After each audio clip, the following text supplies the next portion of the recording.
So I decided to surprise my siblings in Ibadan. But here's the plot twist. They thought I was coming next week. And let's just say the journey didn't go as planned.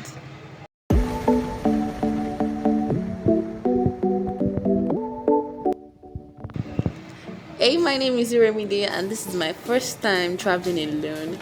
Nervous, just a little excited, absolutely. But did everything go as planned? Nope. I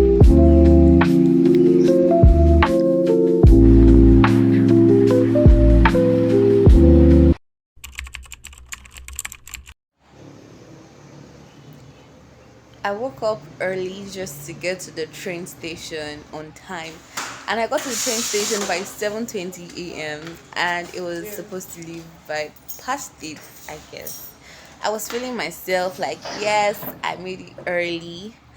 But when I got there and I saw this massive queue, I'm like, am I going to this train or not? Well, I didn't. They told us it was so full because I wasn't able to book my ticket and it was free at that period. So I guess a lot of people booked tickets online and I felt that getting there physically I'll be able to do more, but it wasn't possible. It was either I wait till evening or I join them and I stand, which I was not going to do. But I was disappointed. Well, I decided to go on plan B, which was using the bus instead. And it wasn't bad, honestly. The road trip was not bad. I slept, I woke up again, and I got to Ibadan in no time.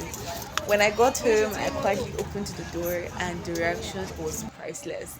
My siblings were screaming, they were shouting, they were arguing me, and yes, although I missed the train, I switched plans, but I still pulled up the perfect